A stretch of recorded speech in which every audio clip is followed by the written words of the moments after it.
안녕하십니까. 혼란한 정치 시사 이슈를 술술 풀어보는 송국근의 혼술이 보내드리는 대선판 들여다보기 대들보 12월 5일 일요일 오후에 인사드립니다. 국민의힘 이준석 대표가 얼마 전에 이 김종인 전 비대위원장의 윤석열 캠프 합류 문제를 놓고 신경전이 한참일 때 이런 이야기를 한 적이 있습니다. 지금은 그렇지만 만약에 윤석열 후보의 지지율이 상당히 떨어질 때쯤 되면은 윤석열 후보나 당대표인 본인이 김종인 전 위원장에게 가서 납작 엎드려서 모셔와야 될 그런 상황이 있을 수 있다. 자, 그것은 윤석열 후보의 지지율이 떨어질 때다. 자, 그렇게 이야기를 했습니다. 일종의 이 정치평론가 같은 입장에서 예측을 한 것이죠. 그런데 실제로 윤석열 후보의 지지율이 떨어졌습니다. 지지율이 떨어졌는데 그것이 이준석 대표 본인이 지지율을 떨어뜨렸습니다. 자, 갤럽 조사 기준으로 지난 금요일 발표가 됐죠. 윤석열 대 이재명 36% 동률이 나왔죠. 그런데 불과 2주 전 조사에서는 같은 조사, 갤럽 조사에서는 윤석열 후보가 무려 11%포인트나 앞섰습니다. 그런데 2주 사이에 이재명은 5%포인트가 올라가고 윤석열은 6%포인트 내려가면서 동률이 되어버렸습니다. 자, 이것을 여러 여론조사 전문가들도 그렇고 저도 이준석의 효과라고 봅니다. 이준석의 효과. 왜 그러냐 하면은 이 여론조사가 실시된 시점이 11월 30일부터 12월 1일, 2일 이 사이입니다. 그런데 11월 30일 이준석이 잠적을 했죠. 잠적을 하면서 그 전날 그렇다면 여기까지입니다. 이 SNS, 치중에 SNS 29일 날 글을 남기고 30일부터 잠적을 했습니다. 그날 3가지의 일정이 있었는데, 당대표 일정이 있었는데, 전부 취소하고 잠적을 했습니다. 어디 갔는지 오래무정이었는데, 그날 저녁에 이 김해공항, 부산 김해공항에 나타났고, 그 다음날, 또 그 다음날 계속 뭐 부산, 또 순천, 뭐 이런 데 막 다니면 제주, 이런 데 다니면서 윤핵관 이야기하고, 뭐, 이준석이 뭐 홍보비를 떼먹는다는 이야기하고 이렇게 하면서 이 본인과 윤석열 사이, 윤석열 주변 사이 관계를 막 흩뜨리면서 이 공격을 했습니다. 윤석열 후보와 윤석열 후보 주변을 막 공격을 했죠. 그 사이에 전체 11%가 떨어졌는데 11% 차이가 나던 것이 제로가 됐는데 자, 왜 이것을 이준석 효과라고 할 수 있느냐? 그것은 오늘 제가 또 찾아봤습니다. 찾아보니 이준석은 2030에서 지지율이 견고하죠. 어느 정도 지지가 있습니다. 그래서 이준석이 이 당대표가 될 때도 그것이 국민의힘 지지자든 아니든 2030으로부터 일반 국민 여론조사에서 상당히 높은 지지를 받아서 책임당원 투표에서는 졌는데 당대표가 됐죠. 자, 그래서 2030, 특히 30세대, 본인이 30대입니다. 30세대의 지지율이 상당히 높다. 이렇게 평가가 되고 있는데 특히 30대 남성, 또 20대 남성도 그렇지만 2대남 뭐 이렇게 이야기도 합니다만. 자, 그래서 왜 제가 이것을 이준석 효과가 가장 큰 원인이라고 느끼는지 말씀을 드리면은 자, 제가 11%포인트 차가 제로가 됐다고 그랬습니다. 이 갤럽 여론조사. 그러니까 12월 1주차 여론조사죠. 11월 30일부터 12월 2일 사이에 조사가 된, 가출하고 있던 그 사이에 조사가 된. 그런데 이 전체는 이 36대 36인데 이것을, 20대는 2주 전이나 그때나 또 지지율이 비슷합니다. 지지율이, 2주 전과 그때 지지율이 거의 뭐 차이가 없는 그런 지지율이 20대에서는 나왔습니다. 그냥 22%. 그때도 22%, 2주 전에도 22%. 그런데 30대에서 상당히 큰 차이가 납니다. 2주 전 조사에서 30대에서 윤석열을 지지한 응답자는 38%였습니다. 38%, 30대에서. 그런데 이것이 2주가 흐른 지난 금요일 발표된 조사에서는 26%로 떨어집니다. 12%포인트나 급락을 한 것이죠. 30대에서 윤석열 지지율이. 자, 그러니 이것이 왜 이렇게 급락을 했느냐. 그러면 그 여론조사, 그 2주 사이에 무슨 일이 있었느냐. 특히 여론조사가 실시된 그 시점에 어떤 일이 있었느냐. 보면은 이준석의 가출이죠. 이준석이 가출을 해서 이 두 가지 효과를 낸 겁니다. 하나는 이 30대를 중심으로 젊은 층이, 이준석이 윤석열과 윤석열 주변에 마치 그 핍박을 당하는 이런 코스프레를 하니 그 윤석열을 지지했던 그 지지자들이 이준석을 지지하는 윤석열의 지지자들이 상당 부분 떨어져 나간 것이죠. 자, 그래서 12%포인트나 떨어져 나가서 전체적으로 11%포인트 차이가 나던 것이 제로가 됐다. 물론 이것이 모든 원인의 다는 아니겠죠, 지지율. 그 중에서는 또 중도층들이 이 당의 대표가 후보와 갈등을 벌이면서 뛰쳐나가는 모습. 그리고 김종인 그 총괄선대위원장 뭐 자리를 이렇게 앉히느니 마느니 하는 사람이 주접든다. 당 후보에게 그런 말을 하는 모습. 이런 것들을 보면서 이 중도층도 상당히 떨어져 나간 결과로 이 윤석열의 지지율이 떨어지는 자 그런 상황이 됐습니다. 자 어쨌든 이렇게 되니 윤석열 후보 입장에서도 상당히 당황을 했다고 들었습니다. 왜냐하면 금요일 그날이 이 울산으로 찾아간 날, 윤석열 후보가 울산까지 찾아간 날, 찾아가기 전에 이준석은 정말 뭐 100년에 한 번 나올까 말까 하는 젊은 당대표다. 항상 배우는 게 많다. 이렇게 칭찬까지 해주면서 찾아가서 만났죠.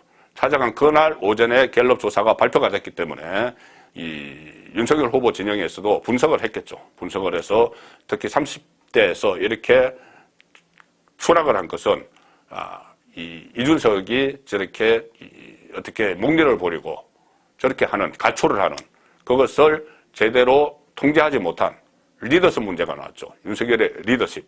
이런 논란이 생기면서 됐기 때문에 일단 이준석을 데려와야 한다.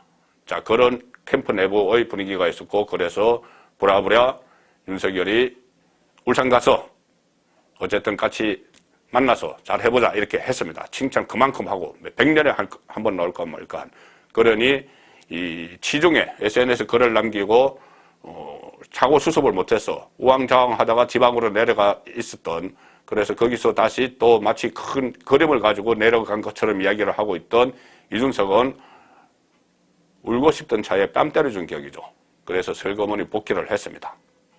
그리고 그 복귀하는 틈을 타서 김종인 전 위원장도 이 큰 판이 지금 대선판이 섰는데 본인 생애, 정치 생애 마지막일지도 모르는 판이 섰는데 자칫하면은 지금 한 90 며칠 남은 기간 동안 본인이 설 땅이 없을 것 같으니 슬그머니 또 전화를 해서 그래 나도 총괄선대위원장에 들어가겠다. 이렇게 본인의 정치적인 제자가 만들어 놓은 그 틈을 이용해서 선대위에 올라탄 겁니다. 그런데 문제는 지금부터입니다. 자, 먼저 이준석을 말씀드리면은 이준석은 본인의 위력을 지금 과신하고 있을 겁니다. 내가 이렇게 밖에 나와서 목리를 부리니 윤석열의 지지율이 떨어지는구나. 또 국민의힘 지지율이 떨어지는구나. 갤럽조사에서 국민의힘 정당 지지율도 이 당대표 이준석이 분탕질을 하는 바람에 2달 만에 역전당했습니다. 민주당에게. 오차범위 내지만 2달 만에 역전당했습니다. 그러니 당대표가 당의 지지율을 떨어뜨리고 선대위 공동 상임선대위원장 겸 홍보미디어본부장이 당 후보의 지지율을 떨어뜨리는 그런 결과를 낳았죠. 어쨌든 그것은 참 어처구니 없는 상황인데 이준석 입장에서 보면은 내가 이렇게 마음먹으면 이렇게 윤석열의 지지율을 마음대로 내가 할 수 있구나 이런 생각을 갖게 되는 겁니다. 그리고 더 큰 문제가 지금 당에 복귀하고 나서 자기 정치를 본격적으로 하기 시작했습니다. 복귀하고 어제 첫날 부산에 가서 그 서면 로타리 사람들 많이 모이는 그 자리에 가서 윤석열 후보와 같이 빨간 후드티를 같이 입었죠. 커플룩을 같이 입었습니다. 그것도 한 달 전부터 본인이 준비해온 거라고 합니다. 그러면서 그 사람 많은 데서 빨간 그 후드티에 이 노란색 글씨로 뭐 사진을 찍고 싶으면 말씀해 주십시오. 뭐 이런 노란색 글씨를 새기고 상당히 돋보이겠죠. 그 많은 사람들 중에 그 빨간 후드티를 입으면 돋보이는데 그러면 본인은 빠지고 대선 후보가 그걸 입어야죠. 대선 후보만. 그런데 본인이 한 달 전부터 작정을 하고 있었다는 게 두 사람이 똑같이 입는 겁니다. 후드티를 커플을 맞춰서. 그럼 누가 도대체 대선 후보인지. 이준석도 이 대선판에서 자기 정치를 하면서 자기 장사를 하고 있는 것이죠. 그리고 이것을 가지고 무슨 뭐 비단 주문이니 어쩌고 하면서 비단 주문이가 또 있다 하는데, 이런 식의 선거운동을 하나하나 깔 때마다 아마 지금 빨간 후드티처럼 윤석열을 앞에 내세워서 띄우는 그런 것보다 본인도 같이 윤석열과 같이 다니면서 본인의 이 인기도도 막 높이는 이런 선거운동 방식을 앞으로 계속 취할 겁니다. 그렇게 되면은 윤석열의 지지가 올라가면은 이준석에 대한 인기도 올라가겠죠. 그러면 이준석이 나중에 그 인기 가지고 지금 이번에 했던 것처럼 이 30대에서 지지율이 확 떨어지도록 만든 것처럼 본인이 계속 그 지지를 가지고 있으면서 남은 기간 동안 그 전에 해왔듯이 또 어떤 목리를 부리고 결정적인 순간에, 특히 대선 막판 결정적인 순간에 이 본인이 가지고 있는 인기를 바탕으로 해서 또 윤석열에게 뭔가 이 어깃장을 놓을 그 가능성이 높아지는 겁니다. 그리고 어떻게 보면 이준석 찬스를 이용해서 다시 선대위에 합류하려고 하는, 내일 선대위가 정책으로 발족하죠. 김종인 전 위원장도 지금 정치적인 욕심을 잔뜩 부리고 있습니다. 자칫 이번에 선대위에 탈 수 없을 뻔했는데 제자 이준석이 만든 틈을 이용해서 탔죠. 탔는데 지금 혼자 타려는 것이 아니고 본인과 가까운 사람들, 뭐 언론에서는 김종인 사단이라고까지 부르는데 그 사람들과 같이 승선을 하려고 합니다. 특히 금태섭, 민주당 출신이죠. 그 전에 금태섭 전 의원은 이 김종인과 만나서 당도 만드는 방안을 상의를 했고, 김종인이 이 대규모 출판 기념회를 열면서 자기 정치를 할 때 출간 준비위원장 이런 것을 맡았습니다. 자, 이런 사람을 지금 선대위에 끌어들이려고 하는 겁니다. 그뿐이 아니고 권경애 변호사, 이 윤석열 주변에 문고리 3인방이 있다, 뭐 이런 이야기를 했던 장제원, 뭐 권성동, 뭐 윤한홍, 문고리 3인방 이야기를 했던 이 사람들이 다시 또 김종인과 같이 성선을 하려고 하는 것이죠. 선대위에. 곧 내일 출항하는 선대위에.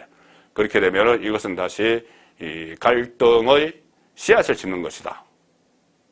왜 그러냐면은 김종인 전 위원장은 과거에 이 문재인 캠프에 있을 때나 박근혜 캠프에 있을 때 항상 선거 막바지에 당무 보이콧 뭔가 요구를 하다가 안 되면은 그렇게 하면서 그 막판에 아슬아슬한 줄타기를 한 경력이 있기 때문에 지금 다시 선대위에 자기 사람들을 데리고 성선을 하면은 그만큼 불안하다는 이야기죠.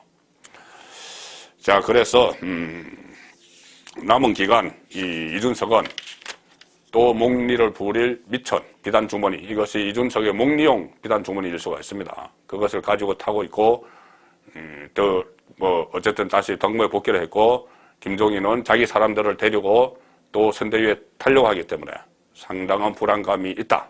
자, 그렇게 일단은 말씀드리지만은 제가 어제 정가 뒷담화에서 쭉 소개해드린 대로 그동안 이 윤석열의 정치력, 지금까지는 결과적으로 이준석은 거의 빈손으로 귀가했습니다. 본인이 원했던 이수정 교수의 선대위 합류를 무산시키지도 못했고, 또 윤핵관이라고 불렀던 사람들 인사 조치 안 했고 그냥 빈손으로 합류를 했습니다.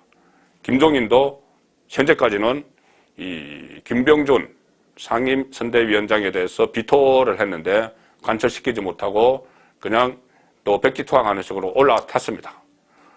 홍준표도 백의종군 선언을 하도록 만들었죠. 그래서 이런 윤석열의 정치력이 있기는 있지만 지금 내일 출항하는 선대위가 이준석 리스크와 김종인 리스크를 동시에 안고 출항한다.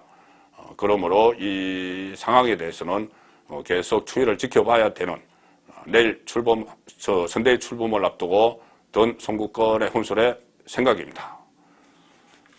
송국건의 대들보였습니다.